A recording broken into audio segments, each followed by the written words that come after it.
Welcome students to my YouTube channel Physics Info for class 11th।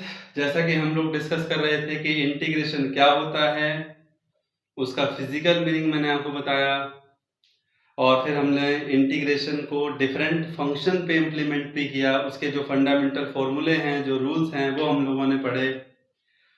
अब बात आती है कि टाइम टू टाइम जहां पर हमें इंटीग्रेशन की जरूरत पड़ेगी तो वहां हमें इन फॉर्मूलों को एटलीस्ट ध्यान रखना है कि कैसे इनको हमें फिर आगे, ताकि हम इनको आगे इजीली जो है यूज कर सकें। देखिए, फंडामेंटल फॉर्मूले याद करने बहुत जरूरी है।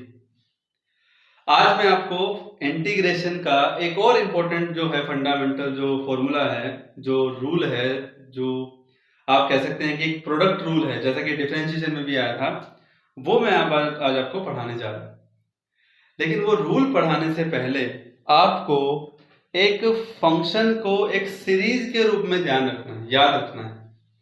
And that series of function is ILATE. We will read out is ILATE, right. तो आपको पता होना चाहिए कि इस आइलेट की फुल फॉर्म क्या है। I for inverse trigonometric function, ठीक है। एल फॉर क्या है, लोगरिथमिक फंक्शन, ठीक है। बात समझ में आ गई। ए क्या है,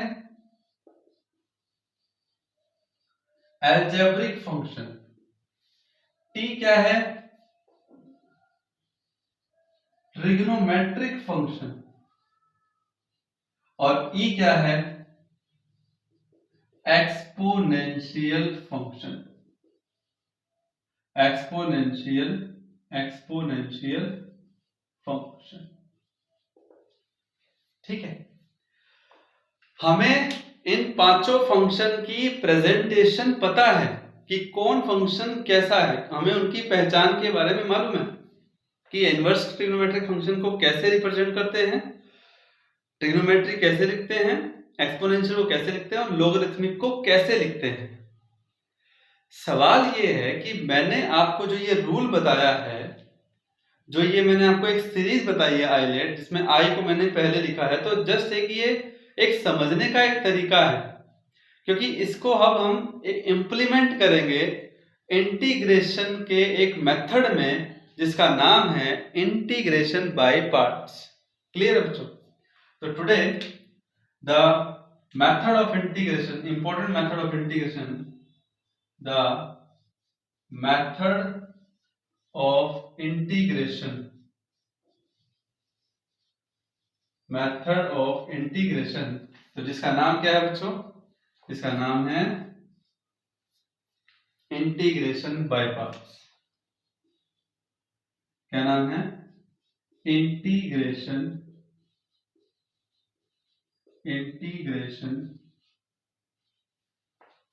बाय पार्ट्स,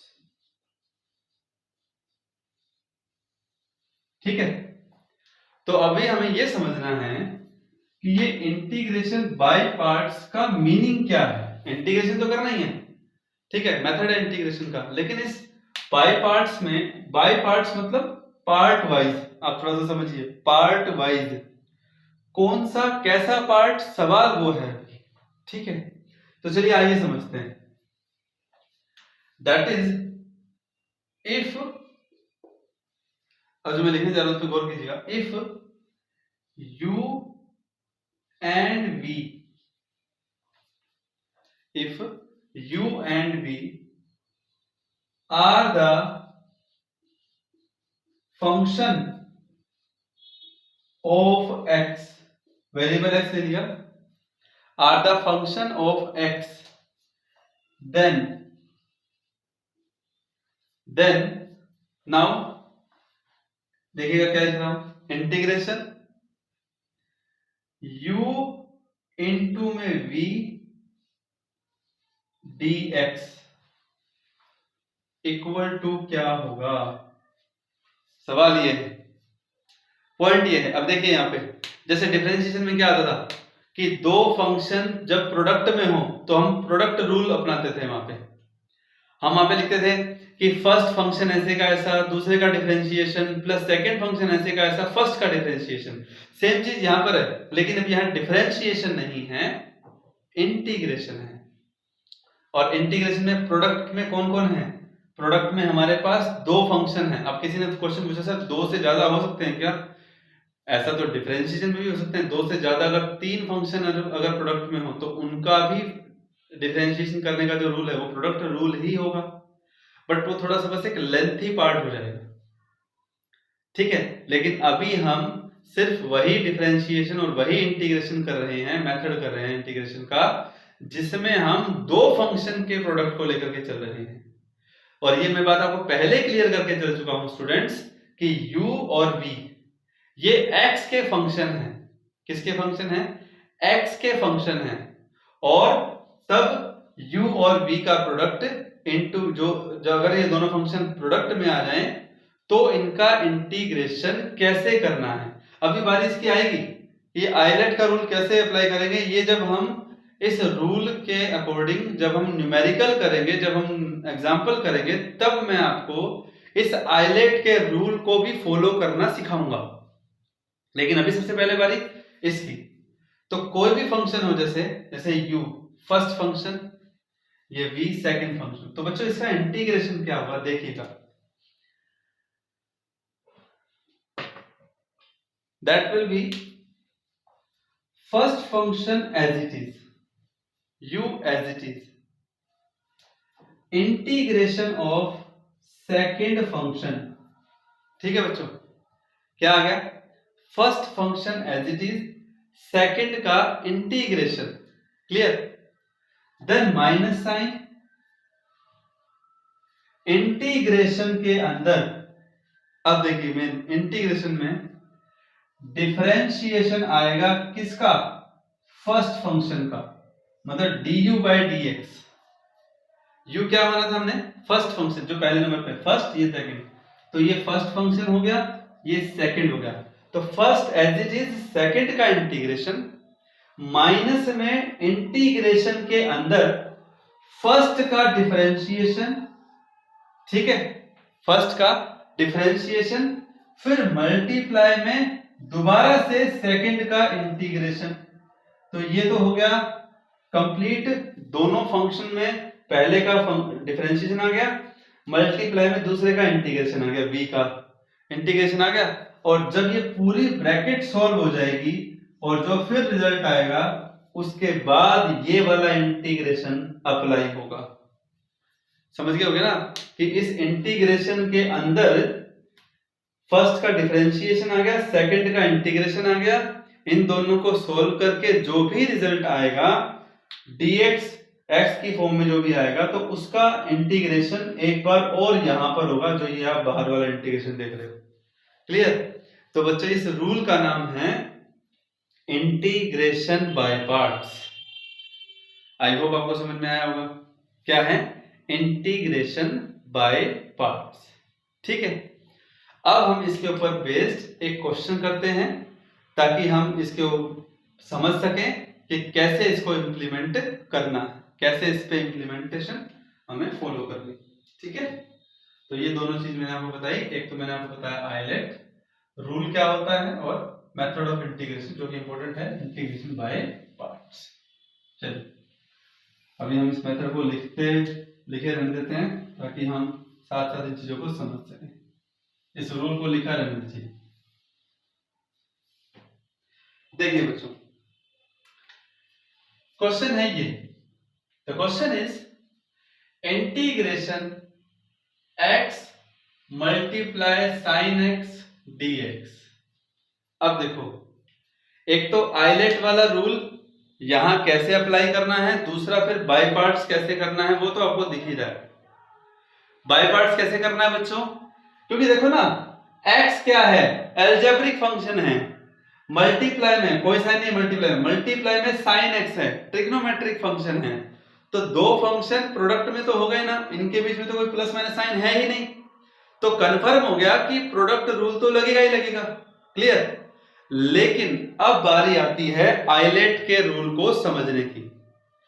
आइलेट के रूल के हिसाब से पहला लेटर आई है, मतलब इनवर्स ट्रिग्नोमेट्रिक फंक्शन, दूसरा एल फॉर लॉगरिथमिक, तीसरा ए फॉर एल्जेब्रिक, चौथा टी फॉर ट्रिग्नोमेट्रिक और पांचवा ई फॉर एक्सपोनेंशियल। ये 5 फंक्शन 1 बाय 1 मैंने आपको बता दिए 5 लेटर के हिसाब से। अब जब आप बाय पार्ट्स करने की बारी आती है तो इस आइलेट वाले रूल के हिसाब से, इस आइलेट वाले रूल के हिसाब से दो फंक्शन, जैसे दो फंक्शन का प्रोडक्ट है, तो जो दो फंक्शन का प्रोडक्ट है उसमें पहले नंबर पे उस फंक्शन को रखना है जो आइलेट के रूल को फॉलो करता हो। जैसे अब मैं बात करूं, ये अलजेब्रिक, ये ट्रिग्नोमेट्रिक, तो यहां पहले कौन आएगा, अलजेब्रिक आएगा, ट्रिग्नोमेट्रिक आएगा। तो अगर मैं आइलेट के रूल के हिसाब से चलूं, I L A T E, A for algebraic, T for trigonometric, तो यानी कि पहले फंक्शन अलजेब्रिक, फिर उसके बाद मल्टीप्लाई में कौन सा फंक्शन लिखा जाएगा, ट्रिग्नोमेट्रिक। और यहां पर हमें लिखने की जरूरत नहीं है, ये एज इट इज पहले से ही लिखा हुआ है कि जब हम बाय पार्ट्स अप्लाई करें आइलेट के रूल के हिसाब से, पहला नंबर जो फंक्शन पे, जो पहले नंबर पे जो फंक्शन आएगा दूसरे से, तो पहले वो लिखा जाएगा। तो ट्रिग्नोमेट्रिक से पहले आता है अलजेब्रिक, तो हमने पहले लिखा है अलजेब्रिक, फिर मल्टीप्लाई में कौन सा आया, ट्रिग्नोमेट्रिक, तो दिस इज साइन एक्स, तो एक्स साइन एक्स डीएक्स। ठीक है स्टूडेंट्स, अब आइलेट का रूल फॉलो हो गया यहाँ पे, उसके हिसाब से हमने फंक्शन को लिख दिया, पहले कौन आएगा बाद में कौन आएगा। अब बारी है इस वाले रूल को यहां इंप्लीमेंट करने की, कि हमने ये फाइनल कर लिया है कि ये हमारा फर्स्ट फंक्शन है, ये हमारा सेकंड फंक्शन है। मैं इसके नीचे लिख रहा हूं ताकि हमें आसानी हो समझने की। Now equal to first function as it is, मतलब x ऐसे का ऐसा, clear, x as it is, फिर मल्टीप्लाई में इंटीग्रेशन का साइन, किसका इंटीग्रेशन, सेकंड फंक्शन का integration, sine x into dx। कोई दिक्कत नहीं है, समझ में आ गया होगा आपको, आ गया होगा ना। फिर माइनस साइन, ठीक है, फिर दोबारा से इंटीग्रेशन, लेकिन उस इंटीग्रेशन के अब अंदर क्या होगा, कर्ली ब्रैकेट, फर्स्ट फंक्शन का डिफरेंशिएशन। फर्स्ट फंक्शन कौन था बच्चों, x, तो d बाई डी एक्स तो हो ही गया, लेकिन किसका डिफरेंशिएशन, x का। लिख रहा हूं, डायरेक्ट भी लिख सकता हूं कि x का डिफरेंशिएशन 1 होता है, लेकिन रूल अप्लाई कर रहे हो तो पहले एक एक स्टेप को लिखो ताकि अच्छे से क्लियर हो। तो dx बाई dx, फिर मल्टीप्लाई में इंटीग्रेशन में कौन आएगा, second function, sine x dx, curly bracket close, then we have dx, this dx stand for this integration, जो बाहर वाला मेन इंटीग्रेशन है वो। ये तो हो गया, उसके हिसाब से लिख दिया ना, लिख दिया ना बच्चों कि फर्स्ट फंक्शन x है, सेकंड का integration minus minus integration integration, curly bracket, first function u मतलब x, उसका डिफरेंशिएशन, मल्टीप्लाई में v मतलब सेकंड कौन, साइन, उसका integration, curly bracket close, dx। हाँ या ना, समझ में आ गया होगा आपको। अब हम इंटीग्रेशन बस हो गया, बाय पार्ट्स अप्लाई करना आ गया। चलिए अब हमें रूल याद करना जो हमने याद रखा है। साइन x का इंटीग्रेशन होता है माइनस कोस x, ध्यान रखना पड़ेगा। अभी भी बच्चे यही सोच रहे होंगे साइन x का डिफरेंशिएशन कोस x है तो डिफरेंशियल इंटीग्रेशन भी कोस x, नहीं, आपको समझना पड़ेगा कि मैं पहले बता चुका हूं, उलट होता है, डिफरेंट मतलब अपोजिट होते हैं। माइनस इंटीग्रेशन बड़े वाला एज इट इज, बाहर वाला सॉरी, कर्ली ब्रैकेट को सॉल्व करो पहले, curly bracket as it is, ये है x का डिफरेंशिएशन 1 ही आएगा, फिर मल्टीप्लाई में अब ये इंटीग्रेशन सॉल्व करो, साइन x का डिफरेंशिएशन आएगा माइनस कोस x, हो गया, कर्ली ब्रैकेट क्लोज, अब बाहर dx। ठीक है, समझ में आ गया, वेरी गुड। अब यहां तो इंटीग्रेशन करने की जरूरत नहीं है, तो बस इसको रीअरेंज कर दो, माइनस का साइन है, आगे आ जाएगा माइनस एक्स कोस एक्स, क्या आएगा बच्चों, माइनस एक्स कोस एक्स। अच्छा ये जो माइनस है, इस माइनस माइनस को यहां लिख दो प्लस, साइन तो बाहर आ सकता है इंटीग्रेशन से। अब इंटीग्रेशन के अंदर क्या आ गया, cos x dx, ठीक है। अरे 1 मल्टीप्लाई में cos x, ये माइनस को मैं बाहर ले आया, माइनस माइनस प्लस प्रोडक्ट में है dx। अब क्या रहेगा बच्चों, बस इसका इंटीग्रेशन रहेगा माइनस एक्स कोस एक्स। अब cos x का इंटीग्रेशन sin x होता है, plus sin x plus, so this is the result, this is the integration by parts।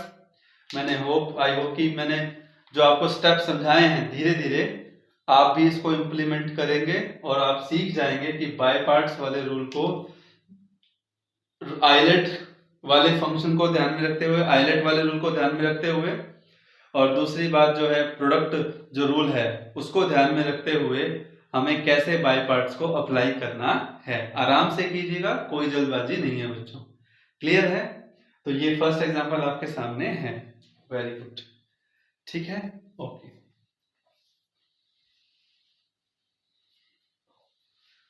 अब उसके बाद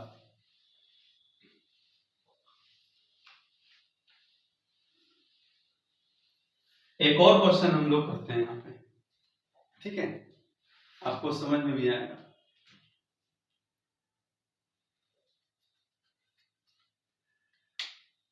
integration of, question 2, integration of x square log x, नहीं एक minute, क्या करते हैं इसको, x स्क्वायर log x, सही है ना? हाँ बिल्कुल सही है, कोई दिक्कत वाली बात नहीं है, हो जाएगा dx, ठीक है। कैसे हो जाएगा? पहली बात देखो, दो फंक्शन है, प्रोडक्ट में है, आज इसको आराम से समझेंगे, कोई जल्दबाजी नहीं है, हम डेफिनेट इंटीग्रेशन बाद में कर लेंगे। ध्यान से देखिए, तो x स्क्वायर log x है, दो फंक्शन है, प्रोडक्ट में है, पहले नंबर पे आइलेट के हिसाब से, यहां से कर लो या यहां से शुरू करो, ILATE, ठीक, I for inverse, L for logarithmic, A for algebraic. ये लोगरिथमिक, ये एल्जेब्रिक, लेकिन उल्टा आया, तो उल्टा कैसे हुआ, लोगरिथमिक बाद में, एक्स स्क्वायर पहले है, तो एक काम करते हैं उल्टा लिख देते हैं, प्रोडक्ट में कोई फंक्शन थोड़ा बदल जाएगा। तो सॉल्यूशन देखिए इसका क्या आएगा, देखिए बच्चों, दैट विल बी सॉल्यूशन, देखिए इसका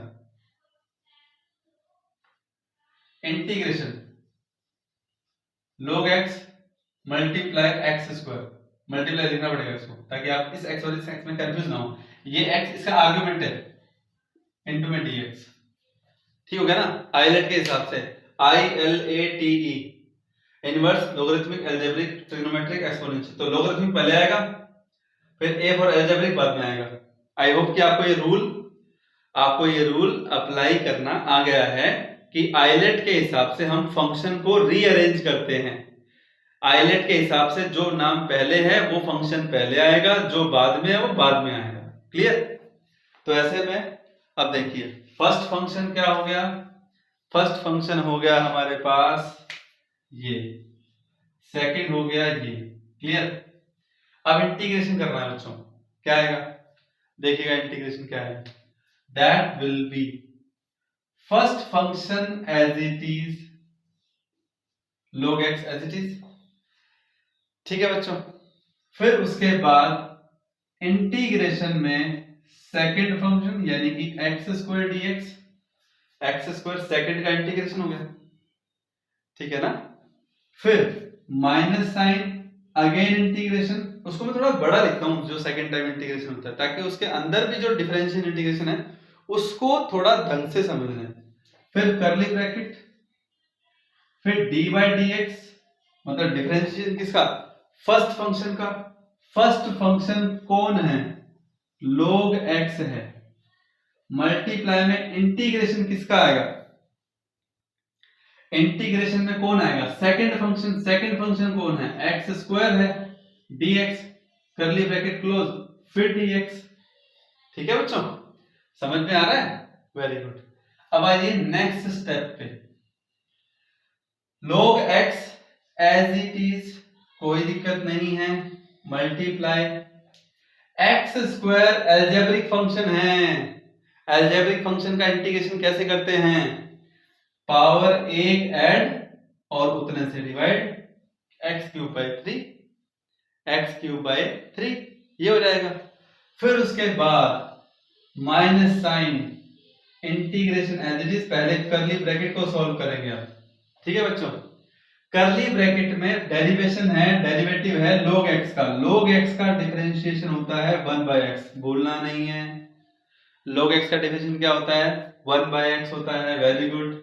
मल्टीप्लाई एक्स स्क्वायर dx का इंटीग्रेशन क्या होगा, अभी भी किया ना, x क्यूब बाई 3 करली ब्रैकेट सोल्व देन dx बाहर, ये dx इंटीग्रेशन के लिए है। ठीक है ना बच्चों, अब क्या आएगा, ध्यान दो, अब क्या आएगा बच्चों, अब कुछ नहीं, बस अरेंज करना है, x cube log x upon में 3, ये तो हो गया ये सॉल्व, इसको हमने अरेंज करके एक्स क्यूब को पहले लिख दिया, मल्टीप्लाई में log x बाई 3। अब बारी इसकी है माइनस, देखो बच्चों x क्यूब, तो ये तो हो गया एक्स स्क्वायर, हो गया। अब इंटीग्रेशन x पे अप्लाई होगा, 3 पे नहीं, 3 एक नंबर है, तो 3 डिवाइड में इसको इंटीग्रेशन के बाहर ले आओ, 1/3 लिख दो, ऐसे लिख दिया। अब इंटीग्रेशन करली ब्रैकेट में तो सिर्फ एक्स स्क्वायर रह गया था, एक्स स्क्वायर, और बाहर क्या लिखा हुआ, dx। ठीक है, अब क्या करना है, दोबारा से इंटीग्रेशन किसका, एक्स स्क्वायर dx का, तो दैट वो क्या होगा बच्चों, that will be x cube log of x divide by 3 minus 1/3, इसका इंटीग्रेशन जब आप करेंगे तो x raise to power 3 upon में 3, दोबारा से आ गए, क्योंकि दो पावर 2 है ना, 2 है, 2 में एक ऐड करोगे तो 3 आएगा, 3 डिवाइड बाई 3 है ना, तो x raise to power 3 divide by 3 plus c, that is integration constant. अब आप देखिए इस ब्रैकेट में, यानी कि मैं ब्रैकेट में इसलिए लिख रहा हूं क्योंकि ये और ये मल्टीप्लाई करके ये रिजल्ट हमारे पास आ रहा है, तो जो ये दोनों टर्म हैं, ये दोनों टर्म हैं, इनमें क्या कॉमन आ रहा है, एक्स क्यूब बाई 3 कॉमन आ रहा है, तो कॉमन आकर के आप इसको ले सकते हो ना, थोड़ा इजीली सिंपलीफाई हो जाएगा, और कुछ नहीं है, इंटीग्रेशन तो हो चुका, बस अब तो सिंपलीफाई करने की बारी है, that is equal to x cube by 3 बाहर, अंदर बचा फर्स्ट टर्म में log x और सेकंड टर्म में minus 1/3 plus c, so this is the result and this is the integration by parts। I hope आपको समझ में भी आ रहा होगा बहुत अच्छे से, और किस तरह से आगे आगे हम जब क्वेश्चन और करेंगे तो हम इंटीग्रेशन बाय पार्ट्स कहां पर यूज होता है वो भी हमें पता लग जाएगा जब दो फंक्शन प्रोडक्ट में होंगे, और आइलेट के हिसाब से फिर हम उन फंक्शन को अरेंज करना भी सीख चुके हैं, और आगे प्रैक्टिस होगी तो हम उसको और क्लियरली समझ भी जाएंगे। तो 11th क्लास स्टूडेंट्स, ध्यान से आराम से पढ़िए, हर चीज को समझिए, समझने का टाइम आपके पास बहुत है, और हर बच्चे के पास है, बल्कि चाहे वो किसी भी क्लास का स्टूडेंट है, ठीक है ना, तो प्लीज ध्यान से पढ़िएगा, कंसेप्ट को अपना स्ट्रॉन्ग कीजिए, और कहीं पर भी अगर आपको डाउट लगे तो आप मुझसे जरूर पूछिए, ठीक है। So thank you very much, all the very best, and first of all take care yourself and your family members, ठीक है, और बाहर में जाइए, गुड लक।